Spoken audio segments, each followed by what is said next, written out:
I stood on that stage in my crisp army blues, the brass pins shining under the lights. 6 chairs in the front row had my family's names taped on them, my husband, my kids, my parents, my brother. All 6 were empty. At that very moment, while the room clapped for me, they were smiling in a photo under my brother's new restaurant sign. That was the second I realized. Family betrayal cuts deeper than any battlefield wound. And sometimes, the best revenge story starts with silence. I had imagined this moment 100 times in my head. The room full of uniforms and proud families, my name echoing through the auditorium, my children clapping, my husband smiling, my parents maybe even shedding a tear. 14 years in the US, Army had led me to this single day, my promotion to captain. But when I walked across the stage, the first thing my eyes locked onto wasn't the audience. It was the front row. 6 neatly reserved chairs, taped with my family's names, and every single one of them empty. The applause around me sounded muffled, like it was happening underwater. Soldiers beside me had wives rushing up, kids cheering, parents fumbling with cameras. For them, it was joy. For me, it was humiliation dressed in silence.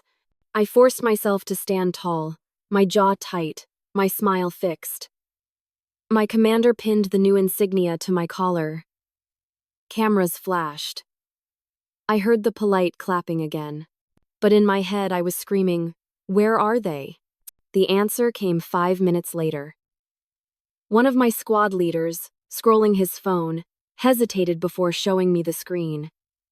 There it was, a glossy photo posted online. My parents, my husband, my kids all grinning under my brother Ryan's new BBQ restaurant sign. The caption read, "Couldn't ask for a better family to help kick this off. Grand opening day." I froze. My hands were shaking. The same hands that had loaded convoys in the desert, written endless reports by flashlight, carried the weight of command. They were trembling now because of 6 empty chairs. That was the exact second I understood the truth. Family betrayal hurts in a way no battlefield ever could. And if this was the start of my revenge story, it wasn't going to be about shouting or slamming doors. It was going to be about letting them live with what they'd done. Still, standing there with cameras clicking, I felt invisible. I was the soldier who could overcome adversity in foreign countries, but apparently, I couldn't even convince my own family to sit in the front row of my life. And as the reception buzzed around me, coffee cups clinking, kids tugging at uniforms, commanders shaking hands, I kept my smile frozen in place. Inside, though, the betrayal was setting like concrete. This was supposed to be my inspirational story, the kind of moment we frame on the wall. Instead, it became the day I learned exactly who I could count on and who I couldn't. Flashback to a few weeks earlier. I was in the kitchen, chopping vegetables for dinner, when David's phone buzzed. The family group chat was exploding dozens of messages, all with the same theme. Ryan had big news. Ryan, my older brother, the so-called golden child. He could burn toast and somehow get a standing ovation. I leaned closer to read the screen as David scrolled. Grand opening, Carter's Smokehouse, Charleston. Live music, celebrity chef, giveaways. And then, the date. My stomach sank. May 6th, the exact day of my promotion ceremony. I asked my mom that night if she still had the date marked. She hesitated for half a beat, then gave me her classic answer. "We'll try our best, sweetie." That phrase had haunted me my whole life. In my family, it didn't mean yes. It meant, unless Ryan calls. The group chat exploded again. Dad was bragging about running the grill. Mom was planning her outfit. Ryan was hyping up the bounce house, the raffle, the band. Nobody said a word about my ceremony. I froze. My hands were shaking as I set the knife down. My jaw clenched so hard it hurt. David leaned against the fridge and said casually, "Looks like Ryan's planning something big." Yeah, I thought, he's planning to erase me. The truth is, I'd grown up with this imbalance. If I brought home an A, it was, "Nice job, Emma."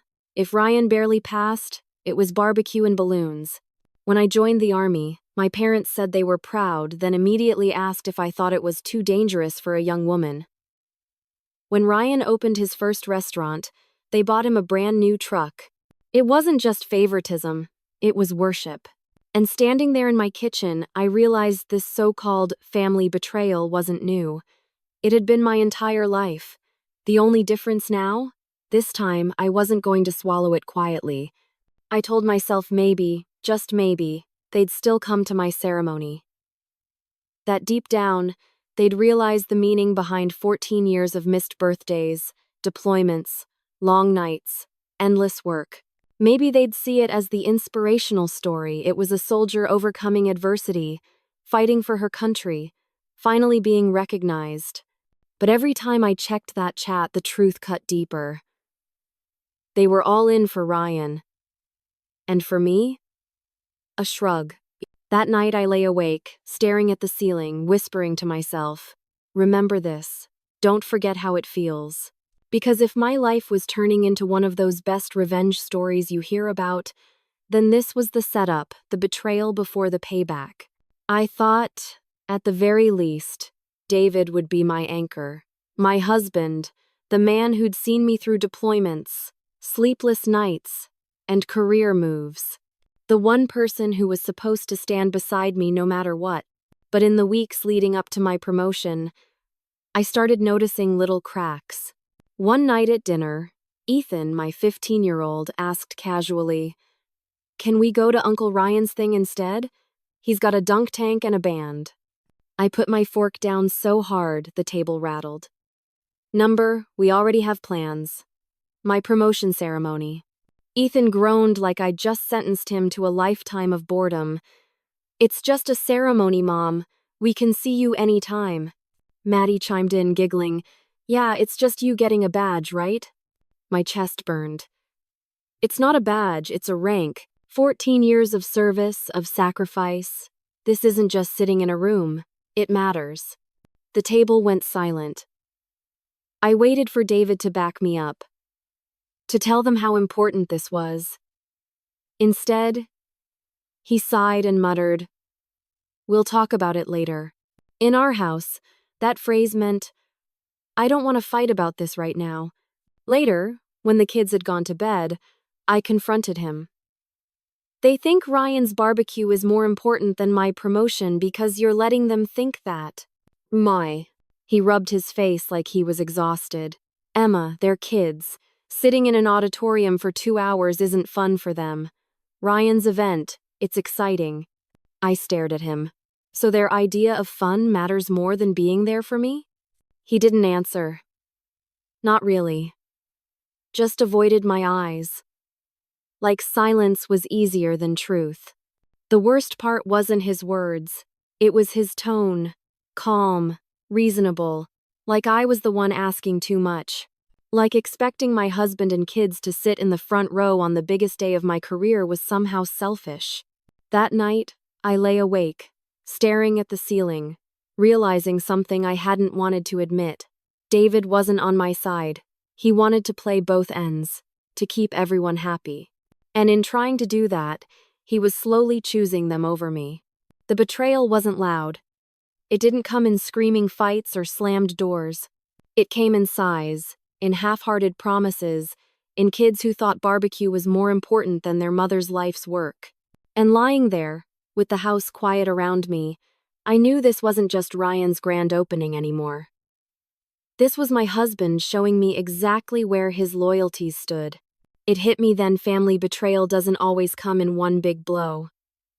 Sometimes, it drips in like poison, word by word, shrug by shrug, until you're drowning in it. The morning of May 6th, I woke before dawn. My uniform was hanging neatly in the closet. Polished brass, catching the first rays of light. I'd ironed it twice, shined the shoes until they reflected my face back at me. This was supposed to be my wedding day, but instead of a veil, I had my captain's bars. I moved quietly so I wouldn't wake David or the kids. but when I walked downstairs, the silence felt wrong. On the counter was a folded note in David's rushed handwriting. "We'll meet you there. Kids wanted an early start. Don't worry, we'll be on time." I stared at those words until they blurred. Early start? Early start meant Charleston, not Fort Liberty. My stomach turned cold, but I forced myself to keep moving. I clipped my hair into a tight bun, adjusted my collar, and left the house alone. My hands gripped the steering wheel so tight on the drive to base that my knuckles went white. At the auditorium, the scene was everything I had dreamed of for everyone else. Families in their Sunday best, little kids fidgeting in dresses and clip-on ties, proud parents snapping photos. My commander shook my hand. Officers clapped me on the back. Soldiers I'd led hugged me with genuine joy. And still those 6 empty chairs in the front row stared back at me like a wound. "Your guests should be checking in up front," the admin sergeant said with a polite smile. I nodded, lying through my teeth. "They'll be here any minute." But as the color guard marched in and the national anthem began, the truth clawed at me. My family wasn't coming. They had already chosen. When my name was called, I walked forward with my head high. The clapping echoed. My commander pinned my new rank, shook my hand, whispered, "Well deserved." Cameras flashed. And all I could think about were those damn chairs. Afterward, the MC invited families to come forward for photos. Other soldiers were swarmed, wives rushing up, kids hugging their dads, parents holding bouquets. I stood frozen, alone. A friend of mine, Martinez, stepped up quietly and offered to stand beside me so the photos wouldn't look empty. I smiled, thanked her, but inside, I was breaking. This was supposed to be the day my family showed me they understood. That every missed birthday, every deployment, every sacrifice had been worth it. Instead, it became the proof that I had built this entire life with no one but myself. As the reception buzzed around me, I clutched my cup of lukewarm coffee and smiled for strangers. But inside, the realization was clear. I wasn't just abandoned. I had been erased from my own story. And that's when the rage started hardening into something else, something sharper, something that would carry me into the next chapter of this revenge story. The applause was still fading when one of my squad leaders, Martinez, walked over with his phone. He looked hesitant, like he wasn't sure if he should show me. "Ma'am, you should see this." On the screen was a Facebook post. My parents. David. Ethan. Maddie. All of them grinning in front of Ryan's brand new restaurant sign. My mom had her arm looped through Ryan's. Dad was holding a spatula like it was a trophy. The kids had balloons in their hands. The caption read, "Couldn't ask for a better family to kick this off. Grand opening, Live Charleston. Here we come." The timestamp? 11:12 a.m. I had just been on stage less than 5 minutes earlier. It felt like a knife twisting in my chest. The 6 empty chairs at my ceremony weren't an accident, weren't a mix-up. They had been filled just not for me.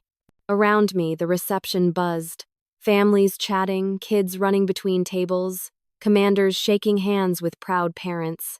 And I stood there, smiling politely, while the photo burned into my brain. I kept thinking, this is what betrayal looks like. Not loud, not explosive, just a single snapshot proving I was never the priority. When another officer's wife came up to congratulate me, I smiled, shook her hand, and murmured the right words. But inside, I was replaying every choice that had led me here. Every night I'd worked overtime, every deployment I'd survived. Every moment I thought, they'll be proud when the time comes. And then I saw the comments under Ryan's post. "Best family ever. So proud of you, Ryan. Carter family always shows up." My throat tightened. Always shows up? For him. Yes. For me. Not once. I slipped out of the reception early, my polished shoes clicking against the tile floor. Outside, the sun was too bright, the air too warm, like the world refused to acknowledge the storm raging inside me. I sat in my car, staring at that picture again. The smiles, the balloons, the barbecue smoke in the background. That image cut deeper than any words they could have said. Because pictures don't lie. And now, anyone who saw it would believe the same thing I already knew. I didn't matter. It was in that moment I decided if this was going to be one of those best revenge stories, then I wouldn't need to scream or beg. My revenge would be simple, letting them see what they had done, and never letting them forget the life lesson they had written for me in one single smiling photograph. I was still gripping the steering wheel in the parking lot when my phone buzzed. 27 missed calls. All from David. My chest tightened. I finally answered. Emma Jacob got burned. He tripped near the grill. We're at Charleston General Hospital. It's not serious. But you need to call me back now. May. For a moment I couldn't even process. Burned? Grill? Hospital? Then the words hit like a punch. Not only had they skipped my ceremony, they were 3 hours away in Charleston, playing sous chefs at Ryan's Circus when my son got hurt. I didn't scream, I didn't cry. My voice came out flat. Text me the address. And then I hung up. I drove south on a 95-inch full uniform, the captain's bars gleaming on my collar. To everyone else, I must have looked like I'd just come from some proud military event. They wouldn't know I was heading to a hospital because my family had chosen barbecue over me. When I walked into room 212, I saw them. Ethan, arm wrapped in gauze, scrolling his phone like it was nothing. Maddie sipping a soda.